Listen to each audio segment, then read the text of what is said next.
നമസ്കാരം. മലയാളി വാർത്തയിലേക്ക് സ്വാഗതം. സ്വാർത്ഥ താല്പര്യങ്ങൾക്ക് വേണ്ടി സ്വന്തം മകൾ തന്നെ അമ്മയെ കൊലപ്പെടുത്തിയ വാർത്ത കഴിഞ്ഞ ദിവസമാണ് പുറത്തു വന്നത്. രാജസ്ഥാനിലാണ് ആശ്രിത നിയമനത്തിലൂടെ അമ്മയ്ക്ക് ലഭിച്ച സർക്കാർ ജോലി സ്വന്തമാക്കുന്നതിനും കുടുംബസ്വത്ത് കൈക്കലാക്കാനും മകൾ വാടക കൊലയാളികളെ ഉപയോഗിച്ച് അമ്മയെ കൊലപ്പെടുത്തിയ സംഭവത്തിന്റെ കൂടുതൽ ഞെട്ടിക്കുന്ന വിവരങ്ങളാണ് പുറത്തു വരുന്നത്. ജയ്പൂരിലെ പ്രതാപ് നഗറിൽ നടന്ന ഈ ക്രൂരകൃത്യത്തിൽ അറസ്റ്റിലായി 23-കാരിയും LLB വിദ്യാർത്ഥിനിയുമായ ആയുഷി ശർമ്മ സ്വന്തം പിതാവിനെയും കൊലപ്പെടുത്തിയതാണോ എന്ന സംശയവുമായി ബന്ധുക്കൾ ഇപ്പോൾ രംഗത്തെത്തിയിരിക്കുകയാണ്. കഴിഞ്ഞ വർഷം മരിച്ച പിതാവ് വിജയ് ശർമ്മയുടെ മരണത്തിലും കടുത്ത അസ്വാഭാവികതയുണ്ടെന്നും ഇതിന് പിന്നിലും ആയുഷിയുടെ പങ്കുണ്ടാകാമെന്നാണ് മാതൃ സഹോദരൻ രാകേഷ് ശർമ്മ ആരോപിക്കുന്നത്. അതായത് അമ്മയെ വളരെ വേഗത്തിൽ കൊലപ്പെടുത്തിയ മകൾക്ക് അച്ഛനെയും കൊലപ്പെടുത്താൻ ബുദ്ധിമുട്ട് കാണില്ല, അവൾ തന്നെയായിരിക്കും അച്ഛനെയും കൊലപ്പെടുത്തിയിരിക്കുന്നത് എന്നുള്ള ആരോപണങ്ങളാണ് ബന്ധുക്കൾ ഇപ്പോൾ ഉന്നയിക്കുന്നത്.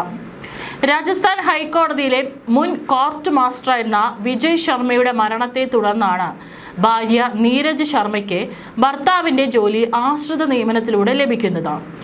പിതാവിന്റെ മരണത്തോടെ ഈ ജോലി തനിക്ക് ലഭിക്കുമെന്ന പ്രതീക്ഷയിലായിരുന്നു ആയുഷി ശർമ്മ. എന്നാൽ അമ്മ നീരജ് ശർമ്മ ജോലി ഏറ്റെടുക്കുകയും കുടുംബസ്വത്തിന്റെയും വരുമാനത്തിന്റെയും പൂർണ്ണ നിയന്ത്രണം കൈക്കലാക്കുകയും ചെയ്തതാണ് ആയുഷിയെ പ്രകോപിപ്പിച്ചത്. തുടർന്ന് ഈ ജോലി സ്വന്തമാക്കുന്നതിനായി അമ്മാവന്റെയും മറ്റു ബന്ധുക്കളുടെയും സഹായത്തോടെ വാടക കൊലയാളികളെ ഏർപ്പാടാക്കി റോഡ് അപകടമുണ്ടാക്കി അമ്മയെ കൊലപ്പെടുത്താൻ ആയുഷി പദ്ധതിയിടുകയായിരുന്നു. ഈ മാസം 3-ന് ജയ്പൂരിലെ പ്രതാപ് നഗർ മേഖലയിലാണ് LD ക്ലർക്കായി ജോലി ചെയ്തിരുന്ന 45-കാരി നീരജ് ശർമ്മ വാഹന അപകടത്തിൽ കൊല്ലപ്പെടുന്നത്. സ്കോർപിയോ SUV ഇടിച്ച് സാധാരണഗതിയിലുണ്ടായ ഒരു അപകടമെന്നായിരുന്നു പ്രാഥമിക നിഗമനമെങ്കിലും പിന്നീട് നടത്തിയ വിശദമായ അന്വേഷണത്തിലാണ് ഇത് ആസൂത്രിത കൊലപാതകമാണെന്ന് പോലീസ് കണ്ടെത്തിയത്. കുടുംബസ്വത്തും ആശ്രിത നിയമനത്തിലൂടെയുള്ള സർക്കാർ ജോലിയും ഒപ്പം കുടുംബത്തിന്റെ നിയന്ത്രണവും തട്ടിയെടുക്കാൻ ആയുഷി തന്നെയാണ് കൊലപാതകം ആസൂത്രണം ചെയ്തതെന്നും അന്വേഷണ സംഘം സ്ഥിരീകരിച്ചു. അമ്മയെ കൊലപ്പെടുത്താനായി തന്റെ അമ്മാവനായ മോഹൻ സ്വരൂപ്, ബന്ധുവായ ബൽറാം എന്നിവരുമായി ചേർന്നാണ് ആയുഷി പദ്ധതി തയ്യാറാക്കിയത്.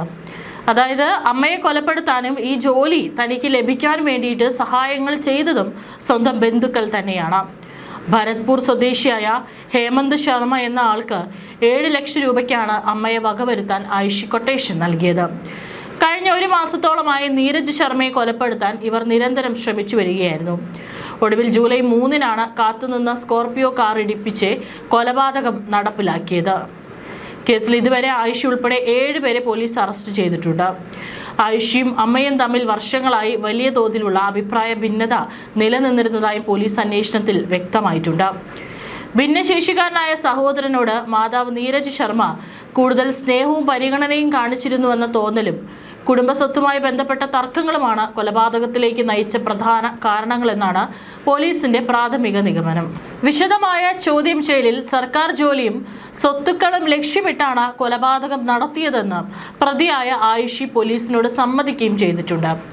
അമ്മയെ കൊലപ്പെടുത്തിയ കേസിൽ ആയുഷിയെ പോലീസ് അറസ്റ്റ് ചെയ്ത് അന്വേഷണം നടത്തുന്നതിനിടയിലാണ് ഇപ്പോൾ യുവതിക്കെതിരെ പിതാവിന്റെ മരണവുമായി ബന്ധപ്പെട്ട് പുതിയ ആരോപണങ്ങൾ ഉയരുന്നത്.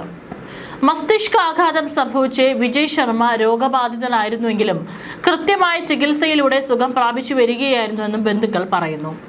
എന്നാൽ ഇതിനിടയിൽ മികച്ച ചികിത്സ നൽകാമെന്ന് കള്ളം പറഞ്ഞ് ആയുഷി പിതാവിനെ ബന്ധുക്കളുടെ അടുത്തു നിന്നും മറ്റൊരു വീട്ടിലേക്ക് പെട്ടെന്ന് കൂട്ടിക്കൊണ്ടു പോവുകയായിരുന്നു. അതിനുശേഷം പിതാവിനെ കാണാൻ ആയുഷി ബന്ധുക്കളെയോ മറ്റുള്ളവരെയോ ഒട്ടും അനുവദിച്ചിരുന്നില്ല. 3 മാസത്തോളം അദ്ദേഹത്തെക്കുറിച്ച് യാതൊരു വിവരവും പുറത്തുവിട്ടതുമില്ല. പിന്നീട് ശരീരത്തിന്റെ 90% അവയവങ്ങളും തകരാറിലായ അതീവ ഗുരുതരാവസ്ഥയിലാണ് വിജയ് ശർമ്മയെ ആശുപത്രിയിൽ ബന്ധുക്കൾ കണ്ടെത്തുന്നത്. ആവശ്യമായ ചികിത്സ നൽകാതെ ആയുഷി അദ്ദേഹത്തെ മനഃപൂർവ്വം മരണത്തിലേക്ക് തള്ളിവിടുകയായിരുന്നുവെന്നാണ് അമ്മാവനായ രാകേഷ് ശർമ്മ പോലീസിനും കോടതിക്കും നൽകിയ പരാതിയിൽ വ്യക്തമാക്കുന്നത്. വിജയ് ശർമ്മയുടെ മരണത്തിന് ശേഷം പിതാവിന്റെ സർക്കാർ ജോലി തനിക്ക് വേണമെന്നും കുടുംബസ്വത്തുക്കൾ മുഴുവൻ സ്വന്തം പേരിലാക്കണമെന്നും ആയുഷി വീട്ടിൽ നിരന്തരം ആവശ്യപ്പെടുകയും കടുത്ത സമ്മർദ്ദം ചെലുത്തുകയും ചെയ്തിരുന്നു. അമ്മയെ കൊലപ്പെടുത്തുന്നതിന് മുമ്പ് പലതവണ ആയുഷി വീട്ടിൽ വെച്ച് ക്രൂരമായിട്ടുള്ള ഭീഷണികൾ മുഴക്കിയിരുന്നതായും രാകേഷ് ശർമ്മ വെളിപ്പെടുത്തുന്നു. അച്ഛന്റെ ഫീഡിംഗ് ട്യൂബ് ഊരി മാറ്റിയാണ് താൻ കൊന്നതെന്നും അതുകൊണ്ട് നിങ്ങളെ ഇല്ലാതാക്കുന്നത് അതിലും എളുപ്പമുള്ള കാര്യമാണെന്നാണ് ആയുഷി അമ്മ നീരജ് ശർമ്മയോട് തർക്കത്തിനിടെ പറഞ്ഞിരുന്നത്. തന്റെ ജീവന് മകൾ ആയിഷയിൽ നിന്നും ഭീഷണിയുണ്ടെന്നും കൃത്യമായ സൂചനകൾ മരണത്തിന് തൊട്ടു മുമ്പ് നീരജ് ശർമ്മയും പ്രകടിപ്പിച്ചിരുന്നു. എനിക്കിനി 2 ദിവസം മാത്രമാണ് ബാക്കിയുള്ളത് എന്ന അർത്ഥം വരുന്ന ഒരു വാട്സപ്പ് സ്റ്റാറ്റസ് മരിക്കുന്നതിന് തൊട്ടു മുമ്പും നീരജ് ശർമ്മ പങ്കുവച്ചിരുന്നതായി ബന്ധുക്കൾ ചൂണ്ടിക്കാണിക്കുന്നു.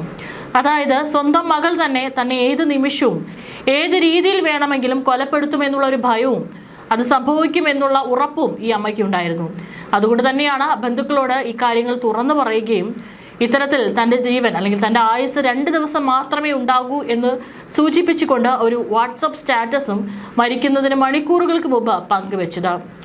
ആയിഷയും അമ്മയും തമ്മിലുള്ള അസ്വാരസ്യങ്ങൾ നന്നായി അറിയാമായിരുന്നതിനാലാണ് നീരജ് ശർമ്മയുടെ മരണത്തിൽ സംശയം പ്രകടിപ്പിച്ച് സഹോദരൻ പോലീസിൽ പരാതി നൽകിയതും ക്രൂരമായ കൊലപാതക വിവരം പുറത്തായതും. അമ്മയെ വകവരുത്താൻ കൂട്ടുനിന്ന ആയിഷയുടെ അമ്മാവനായ മോഹൻ സ്വരൂപ് പോലീസ് പിടിയിലായെങ്കിലും കൃത്യത്തിന് സഹായിച്ച മറ്റൊരു ബന്ധുവായ ബൽറാം നിലവിൽ ഒളിവിലാണ്. ഇയാൾക്കായുള്ള തിരച്ചിൽ പോലീസ് ശക്തമാക്കിയിട്ടുണ്ട്. 1 വർഷം മുമ്പ് നടന്ന പിതാവിന്റെ മരണത്തിലും മാതാവിന്റെ കൊലപാതകത്തിലും ഒരേ രീതിയിലുള്ള ആസൂത്രണങ്ങളും സ്വാഭാവിക മരണമെന്ന് വരുത്തി തീർക്കാനുള്ള ശ്രമങ്ങളും നടന്നിട്ടുണ്ടെന്നാണ് ബന്ധുക്കളുടെ കടുത്ത ആരോപണം. ബന്ധുക്കൾ നൽകിയ പുതിയ പരാതിയുടെയും വെളിപ്പെടുത്തലുകളുടെയും അടിസ്ഥാനത്തിൽ രാജസ്ഥാൻ പോലീസ് വിജയ് ശർമ്മയുടെ മരണത്തെക്കുറിച്ചുള്ള വിവരങ്ങളും രേഖകളും വീണ്ടും പരിശോധിച്ചു തുടങ്ങിയിട്ടുണ്ട്. ചികിത്സാ രേഖകളും അക്കാലയളവിലെ ആയിഷയുടെ ഇടപെടലുകളും പോലീസ് വിശദമായി പരിശോധിക്കും.